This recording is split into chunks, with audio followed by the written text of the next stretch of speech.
Assalamualaikum warahmatullahi wabarakatuh.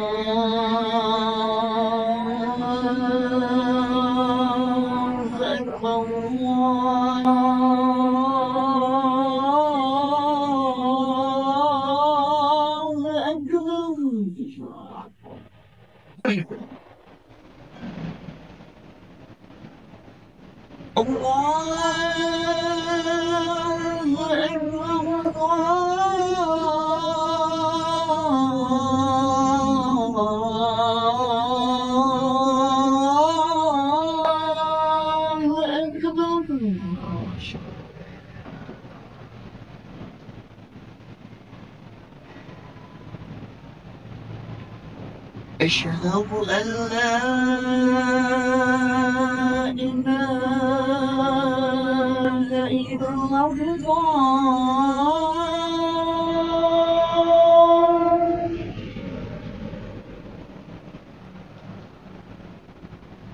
أشهد أن لا إله إلا الله.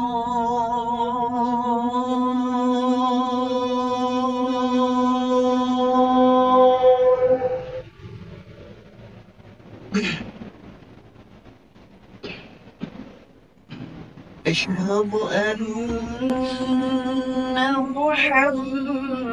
محمد رسول الله.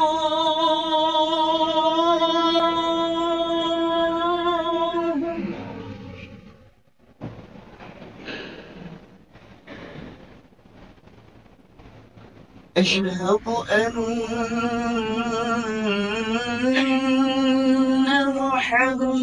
محمد رسول الله.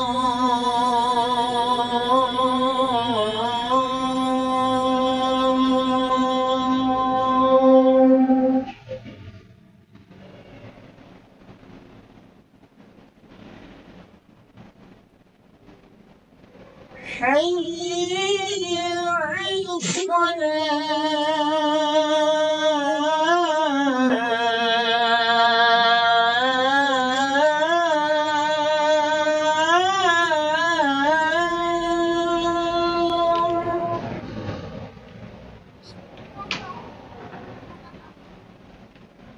حي على الصلاة.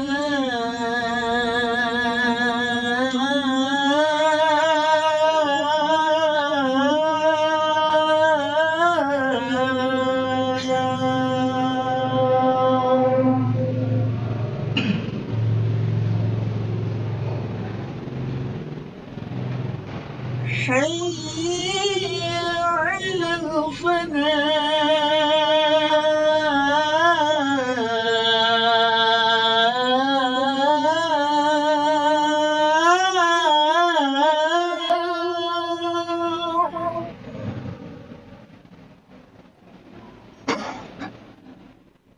حي على الفلاح.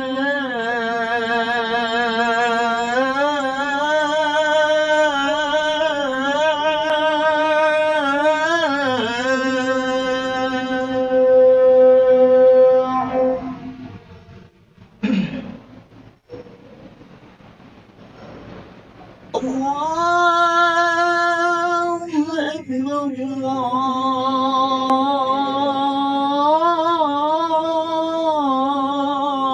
الله أكبر.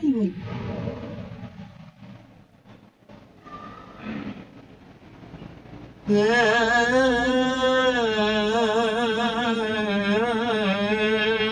إله إلا الله.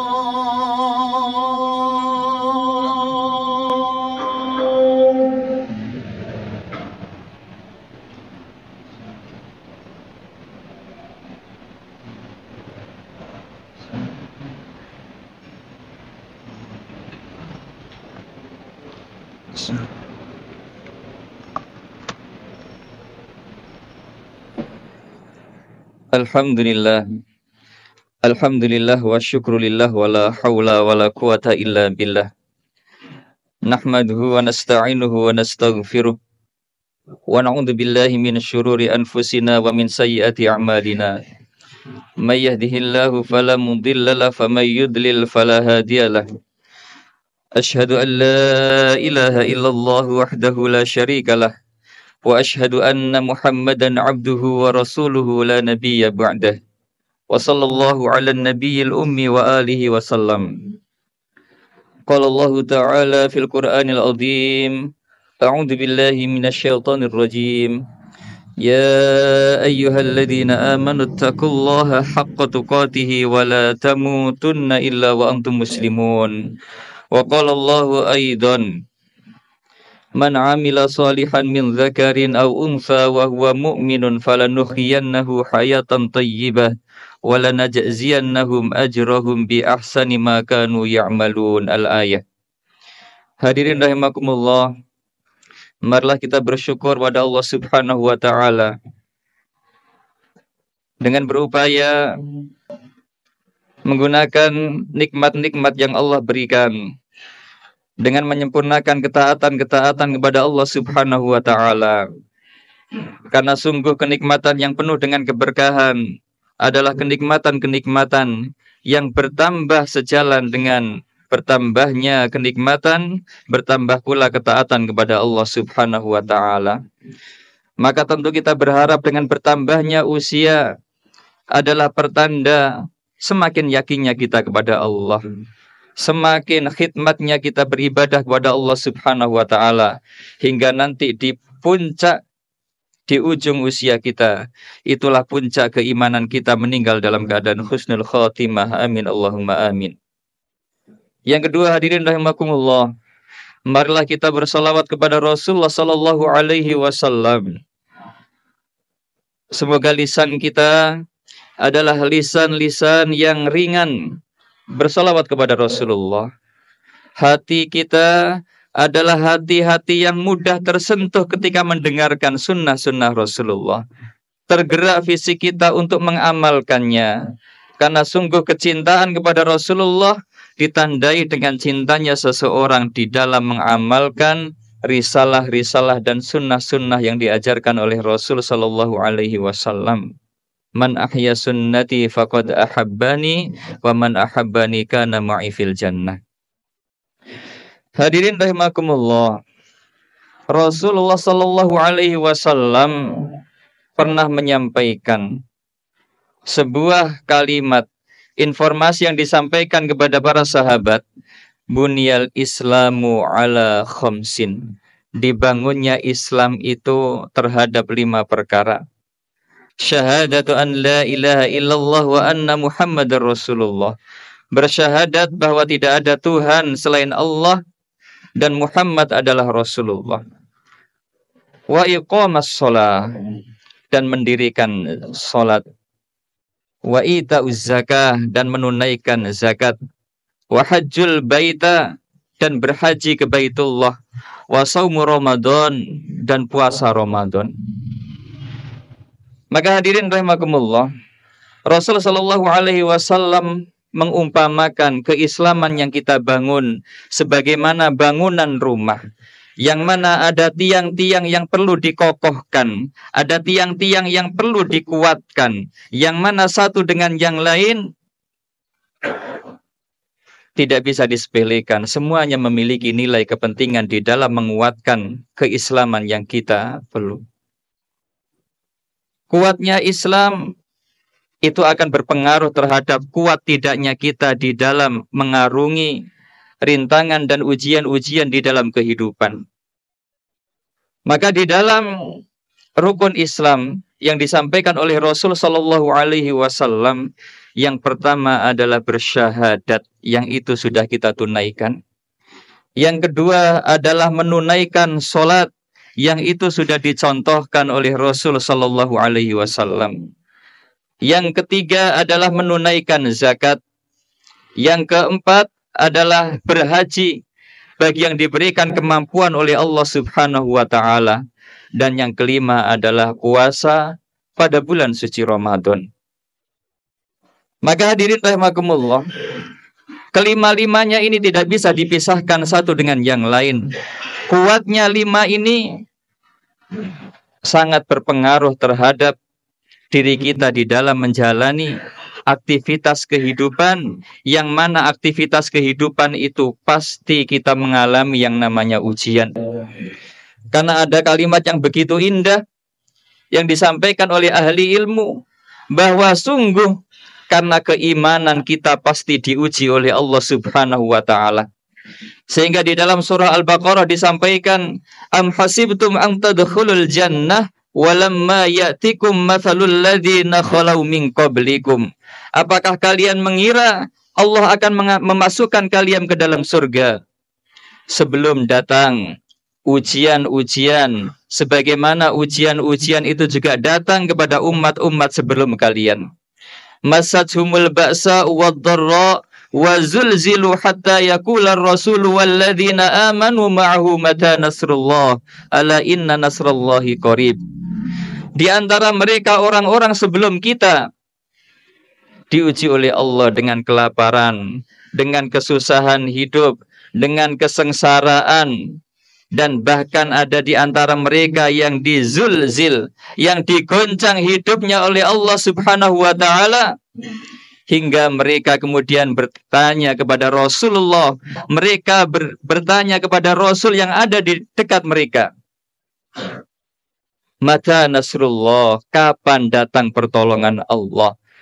Kemudian dijawab oleh Allah, ala inna nasrallahi qarib, sungguh pertolongan Allah itu dekat.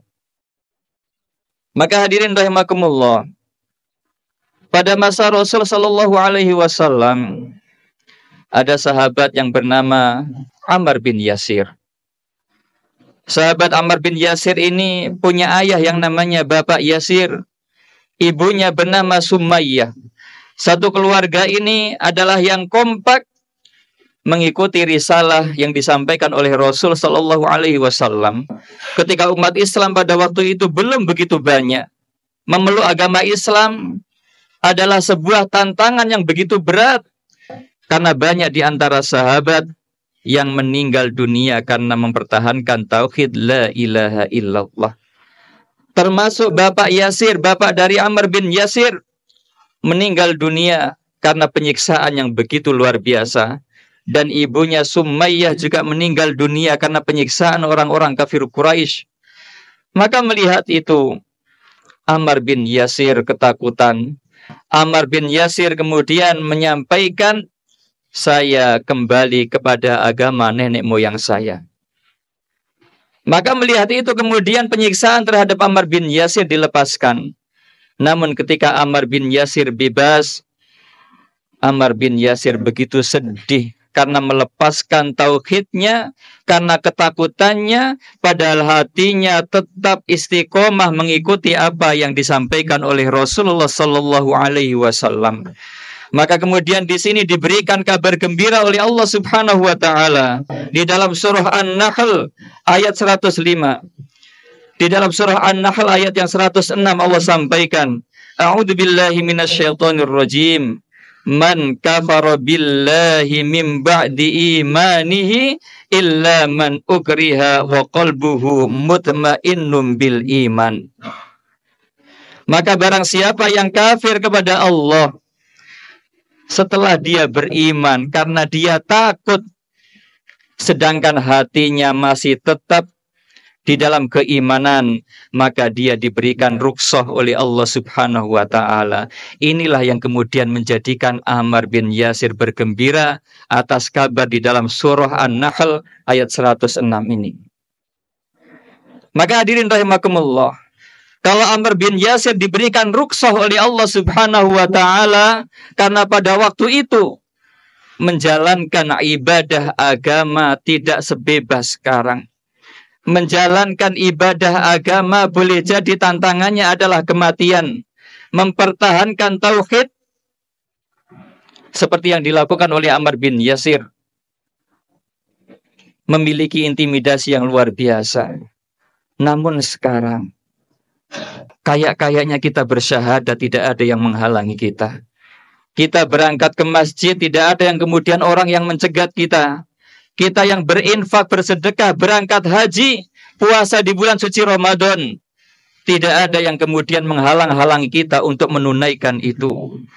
Maka tidak akan turun yang namanya rukhsah seperti rukhsah yang diturunkan Allah Subhanahu wa taala kepada Ammar bin Yasir. Maka hadirin rahimakumullah, ketika kita meyakini bahwa karena keimanan kita pasti akan diuji oleh Allah, maka kalimat berikutnya, dan dengan keimanan itu pula kita bisa menikmati ujian-ujian dari Allah, karena keimanan itu yang akan menggerakkan hati kita bahwa setiap ujian yang lulus kita tunaikan akan diberikan balasan yang berlipat-lipat oleh Allah Subhanahu wa taala. Maka untuk menguatkan diri kita, untuk menguatkan bangunan rumah kita agar tidak mudah roboh ketika ujian itu datang, maka pilar-pilarnya perlu kita kuatkan. Bersyahadat perlu kita ulang-ulang dengan kesungguhan, dengan kesadaran, dengan keyakinan. Kemudian syahadat itu kita buktikan dengan menunaikan ibadah sholat. Kita makmurkan masjid-masjid kita. Kita infak, sedekah, zakat. Kita puasa di bulan suci Ramadan. Dan ketika kita diberikan kemampuan, kita berangkat haji untuk menyempurnakan rukun Islam kita yang kelima. Maka semoga dengan seperti itu, kokohnya bangunan keimanan kita menjadi indikator kokohnya kita ketika menghadapi ujian-ujian dari Allah, yang ini adalah sebuah kepastian. Ketika keimanan ada di dada kita, maka ujian itu pasti datang di dalam kehidupan kita. Barakallahu li wa lakum wa li syairil muslimina wal muslimat wal mu'minina wal mu'minat. Aqulu qawli hadza wa astaghfiruh.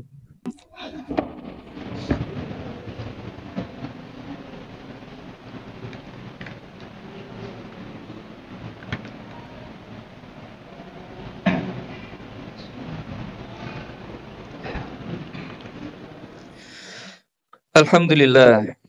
Alhamdulillah wa syukrulillah wa la hawla wa la quwata illa billah. Alhamdulillahilladzi arsala rasulahu bil huda wa dinil haq lidhirahu ala dini kullih wa kafa billahi syahida. Asyhadu an la ilaha illallah wahdahu la syarikalah wa asyhadu anna Muhammadan abduhu wa rasuluhu la nabiyya ba'dah. Wa sallallahu ala nabiyil ummi wa alihi wa sallam. Faya ayyuhal hadirun ittaqullaha haqqa tuqatihi wa la tamutunna illa wa antum muslimun. Hadirin rahimakumullah, marilah kita sempurnakan keimanan dan ketaatan kita kepada Allah Subhanahu wa taala. Selama Allah masih memanjangkan usia kita, menyempurnakan kesehatan kita. Karena sungguh kesempatan ini tidak mungkin bisa diputar. Maka ketika Allah masih memberikan kita kesempatan untuk hidup, ini adalah kesempatan terbaik untuk menyempurnakan ibadah kita kepada Allah Subhanahu wa taala. Wa tazawwadu fa inna khairaz zati taqwa. Perbanyaklah bekal. Perjalanan kita masih panjang dan sebaik-baik bekal itu adalah ketaatan, ketakwaan kepada Allah Subhanahu wa taala. Ada doa yang diajarkan di dalam agama kita, begitu bagus untuk diamalkan. Rasul mengajarkan kalimat Rabbi ja'alni muqimas sholati wa min dzurriyyatina rabbana wa taqabbal du'a. Ya Allah, jadikan kami dan anak-anak keturunan kami adalah orang-orang yang mendirikan sholat. Tidak sekedar mengerjakan sholat, tetapi mendirikan nilai-nilai sholat di dalam kehidupannya. Maka betapa indahnya ketika kita, anak-anak keturunan kita, Allah mudahkan untuk istiqomah di dalam sholat hingga kita meninggal dalam keadaan husnul khotimah.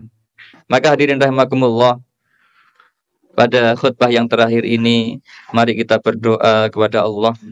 Kita bermunajat kepada Allah. Semoga usia yang Allah berikan kepada kita menjadi usia yang barokah. Amal-amal yang kita kerjakan menjadi amalan mutaqabbalan, yaitu amal-amal yang semuanya diterima oleh Allah Subhanahu wa taala. Dan anak-anak keturunan kita adalah anak-anak yang qurrata a'yun, yang mendirikan sholat, yang istiqomah, mendoakan kita semuanya orang tuanya. Innallaha wa malaikatahu yusholluna 'alan nabi. Ya ayyuhalladzina amanu shallu 'alaihi wa sallimu taslima. Allahumma ighfir lil mu'minina wal mu'minat wal muslimina wal muslimat al ahya'i minhum wal amwat innaka ghafurur rahim. Allahumma ighfir lana wa liwalidayna warhamhuma kama rabbayana shighara. Ya Allah, ampuni dosa kaum muslimin dan muslimat, mukminin dan mukminat yang masih hidup maupun yang telah meninggal dunia ya Allah. Ampuni dosa kami ya Allah, pasangan hidup kami ya Allah, anak-anak keturunan kami ya Allah, orang tua kami ya Allah yang masih hidup maupun yang telah meninggal dunia ya Allah, sebagaimana besarnya cinta mereka di waktu kami kecil ya Allah. Allahumma a'inna ala dzikrika wa syukrika wa husna ibadatik. Ya Allah, tolonglah kami untuk senantiasa menjadi orang-orang yang ahli berzikir ya Allah, banyak mengingat Engkau, ahli bersyukur atas nikmat yang Engkau titipkan di dalam kehidupan kami ya Allah. Baguskan ibadah kami ya Allah. Rabbi ji'alna muqimas salati wa min dzurriyyatina rabbana wa taqabbal du'a. Ya Allah, jadikan kami dan anak-anak keturunan kami termasuk orang-orang yang mendirikan salat ya Allah, hingga kami istiqomah ya Allah, hingga kami husnul khatimah ya Allah. Rabbana atina fid dunya hasanah wa fil akhirati hasanah wa qina adzabannar. Walhamdulillahi rabbil alamin. Aqimus shalah.